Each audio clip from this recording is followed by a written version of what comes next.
Budget 22 is taking place under the shadow of the coronavirus. Countries across the world are fighting to not only keep the virus away, but also to bring their economies back on track. So far, India has done well for itself. It is expected to be among the fastest growing economies in the world. What more can it do to attract greater investments from abroad? I am Gautam Chikermane, Vice President at Observer Research Foundation, and with me to discuss this are Olga Kulikova, Business Ambassador to India at Business Russia, Richard Heald, Group Chair, UK-India Business Council, and Subhashish Gangopadhyay, Research Director at India Development Foundation and the Dean of Indian School of Public Policy. I will begin with you, Ms. Kulikova. What is it that Russia is finding interesting about investing into India? So, Russia and India, they historically have very strong ties, and irrespective of everything what is going on now, still our countries are very good friends, and I believe that is one of the key points of interest of the Russian companies in the Indian economy. And secondly, of course, that is the obviously very big Indian market that is very interesting for the Russian companies, and I would say a young age of consumers, that is also very important because right now a lot of Russian companies, they make products for young people, and since Indian customer is the youngest in the world, of course, it is of particular interest for Russian companies. And thank you. So, what are these sectors? You are talking about a young India. Which particular industries, which sectors, which products are Russian businesses interested in manufacturing in India? So right now, there are, of course, a lot of different opportunities, though, of course, I would say that one of the most interesting would be the automobile spare parts localization production. Of course, IT, that's the IT is very interesting, and I think it has a lot of potential in it, though very important to find reasonable keys of cooperation because both Russia and Indian IT is very strong. And finally, I would say that ecological agenda is also very high importance right now, and Russian companies do have a lot of different technologies that might be interesting also for Indian customers. And what is it, my last question before I move on further, Ms. Kulikova, what is it about India that has suddenly become attractive today versus, let us say, 10 years ago or 5 years ago? Has something happened in the last 5-7 years that gets Russia excited about India? Of course, informational coverage has increased significantly, and that is because we can't but mention, of course, the geopolitical situation in the world and what we are facing right now. And of course, India is our number one strategic partner right now. That's why all this coming together, this increase of information about India and opportunities in the Indian market. It is the geopolitical situation. And thirdly, of course, I hope that is our work as a business association, mine as a business ambassador, making Russian companies understand that doing business in India and with India is not scary, and it is very profitable and very interesting. Thank you. Thank you. Let me move to Richard Heald. Richard, what is it about the UK businesses that is suddenly finding India very interesting? If you recall, over the last 1 year, India is the world's 5th largest attractor of FDI. What has happened? What has changed, let us say, over the previous 5 years? Well, I think I'd regard it as more an acceleration of interest. The UK companies, we have over 500 UK companies in India across all sectors. We employ directly somewhere in the region of about 700,000 people. And our businesses, we estimate, probably occupy something like 5% of the organized sectors in India. And likewise, trade is two-way. So in India, Indian companies in the UK are similarly well embedded. What has happened over the past few years is that the economic performance of India has increased, notwithstanding the shocks that all of us have suffered through COVID. And if you look at the growth in the economy in the past 12 months, I think the estimates are that GDP will have grown by 9% into the year end, and we anticipate that will further grow. So, taking Ms. Gulikova's points and amplifying them, the domestic economy is looking very strong. Prime Minister Modi's policy development around the self-reliant India further stimulates that interest.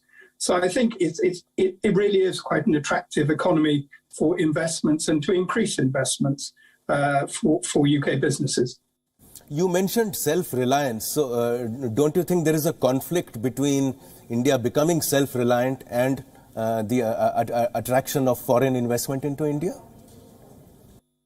No, I think that it's a complementary point. What India is trying to achieve through the self-reliant program is building sustainable domestic supply chains.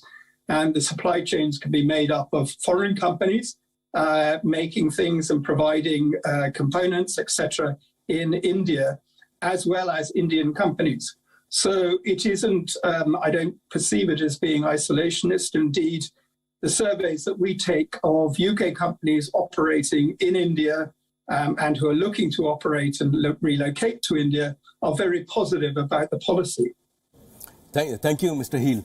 I'll come to you, Mr. Gangopadhyay, now. There are two questions that I have for you. First, this entire thing about Atmanirbhar Bharat, self-reliant India, which is being critiqued at home, we find a different resonance coming from the UK right now. So can you explain what's going on here?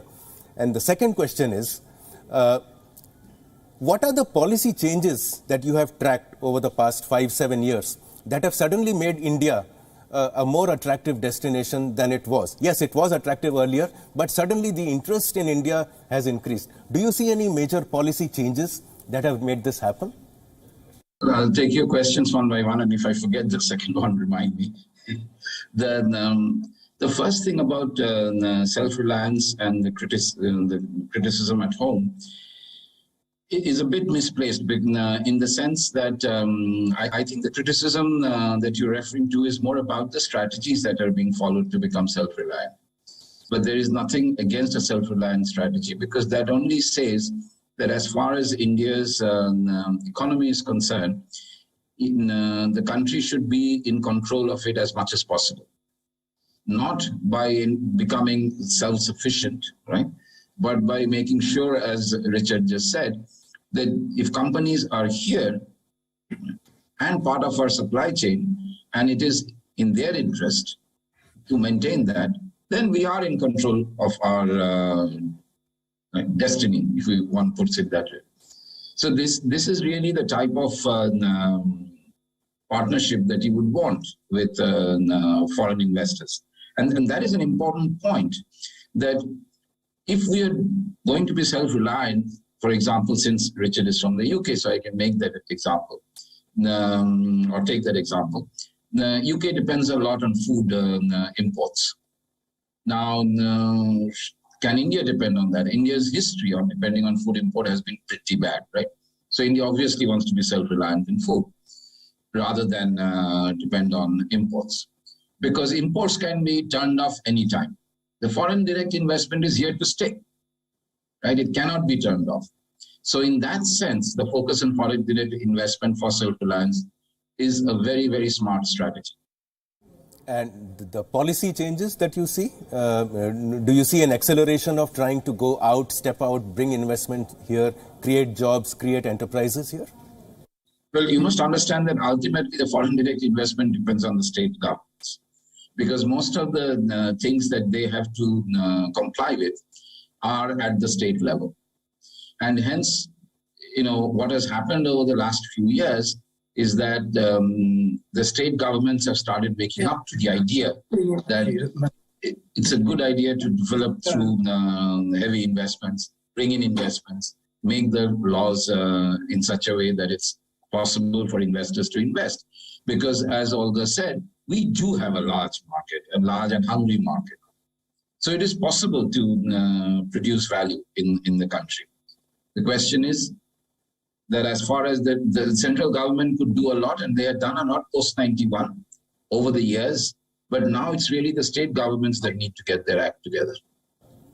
Thank you. I'm going to now move to a very pricky issue regarding FDI into India. And I'm going to address this to Ms. Kulikova and to Mr. Hield, both of you together. Ms. Kulikova first. Do you think this interest in India and the money coming into India, FDI coming into India, which has been increasing over the past few years, is also a signal of decoupling with China? I think it is both yes and no. At least I can say that in respect of Russia and CIS countries, because I guess it is like everywhere in the world when it turned out that China is under lockdown, and all the logistics chains and the supply of different things have stopped. So companies started looking for a second variant, and of course, those who were familiar with India, or heard about India and its opportunities, then of course they started looking for like a second supplier, and regard India as a second supplier. So that's why I indicated that it was a very good idea for Indian government and to increase their informational policy about, just letting people know about the opportunities. So that's why when this COVID situation started, that India was regarded as a number one to look at. Though I would say that it was not 100% accelerated by that situation, but mainly, as Richard mentioned, that of course the economy results also influenced the company's choices. So it is yes and no, and I think that right now, at least in India-Russian relations, there is a very big chance of making a huge step ahead in business cooperation. Thank you. Mr. Hield, the same question to you. Generally, Russia and China on a strategic platform are more aligned together than, let us say, China and the UK. Do you think this interest in India, this increased interest, I agree with you that there are 500 companies and United Kingdom is already there in India for a long time. But do you think this increased interest in India is also a geopolitical breakaway from China in some manner? I think there are a number of factors here in play, as Ms. Kulikova says. UK is in an unusual, if not unique, position at this present moment, because I think just a few days ago, Piyush Goyal and Secretary of State Trevelyan announced the launch of the UK-India FTA negotiations.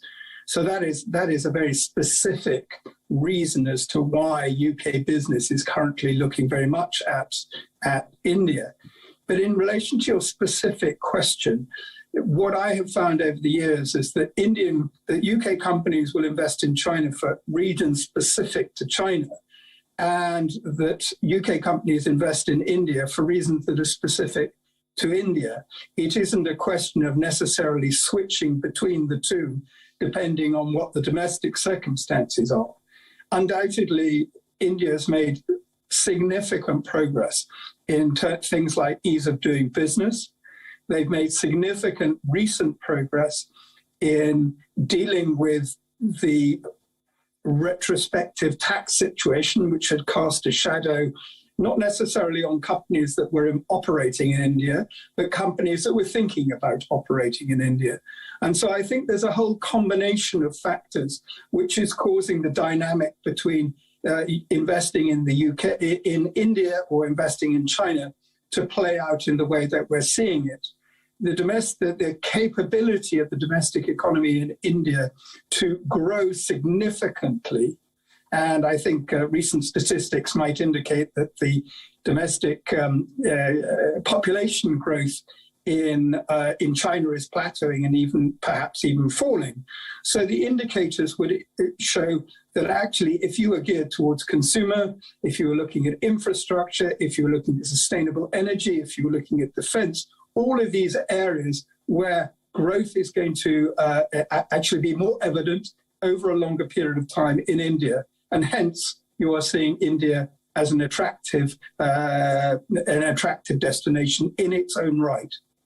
So the geopolitical argument, the decoupling from China argument, the human rights breaches, etc., are not part of the business narrative of UK companies. Would you agree with that? I think in general terms, I would agree. Of course, there are very significant human rights issues within China that play out in the public press. And that is obviously of concern to everyone. But I think in general terms, I would say, yes, you're right. Thank you. Mr. Gangopadhyay, I'll come to you now. Not only are our two other panelists who are talking on behalf of Russian and UK businesses saying that China doesn't matter or the decoupling is not such a big deal. Even within India, the Indo-China trade has increased to 125 billion. And it seems as though despite all problems at the border, the trade seems to be having its own life, seems to be living in its own universe. Can you decode this for us? How is this even possible? There is a very easy answer to this. See, the thing is that businesses will move in where it is profitable for them to do so. You do not want businesses to play politics or play the human rights game. That is a policy issue. So it is for the state to say you cannot do business with China. It is not for businessmen to say that we cannot do trade with China because it is human rights violations. As individual citizens, right, businesses may abhor the idea of what is going on in China. But remember, when they're carrying out business, they are representing the shareholders, the business stakeholders, etc., etc. So we should not even think of coupling the two. On the other hand, the reason for moving out of China is also a business strategy. There was this dependence on China for many of the cheaper products, right, in many of these developed countries. And what the COVID had shown, and after they had reaped all the benefits that they could, the initial stages, now they're plateauing off, and therefore they're obviously looking for newer sources of supply. So in that sense, there is not much to read about it, or not much to read into it. It's just, it makes perfect business strategy to diversify your supply chain sources. Because if anything happens to a country, and since it's so largely invested in that country, all these businesses are going to suffer. So, this is what real options is all about in economics. So this is what they're doing. They're making sure. The other thing that both Richard and Olga talked about is also very important. It's always better to be close to the market.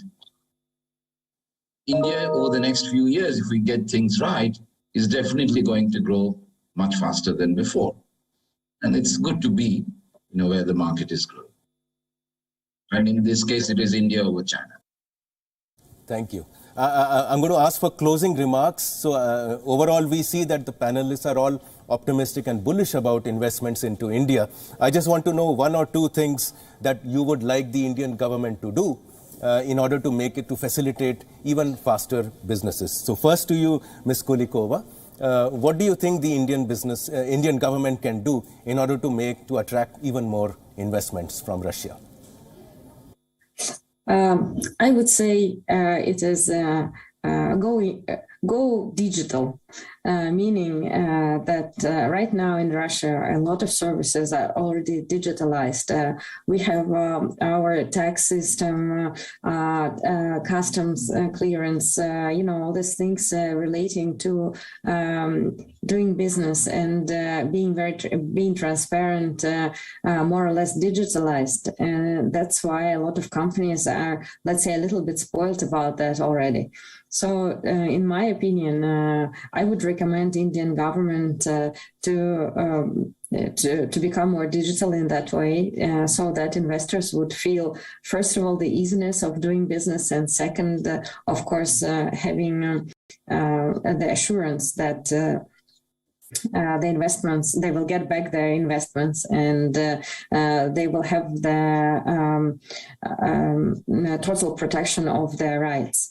And of course, I would say not to stop the program of making India closer to everyone. And I think that it is at least for Russia, it is extremely important, because being such a large country, not only Moscow and St. Petersburg do have to know about the opportunities that India provide, but the rest of the country as well. And that is a huge amount of work that has to be done to make people, investors, feel more comfortable in coming to India, more comfortable in investing in India, and more comfortable in having an understanding of India being a good friend of Russia and Russian companies. Thank you. Mr. Hield, what would British businesses seek from the Indian government to put more investments into India? Well, I make 2 points. The first is that I absolutely endorse what Olga has just said, insofar as ease of doing continued focus on ease of doing business.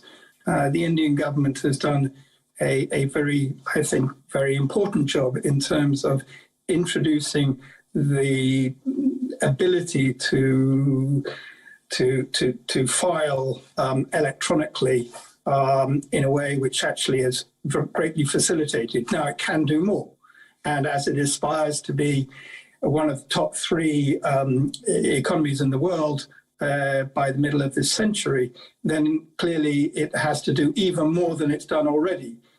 The one area, if I was going to develop, would be the data protection legislation. I think it was Prime Minister Modi who said that data is the new oil.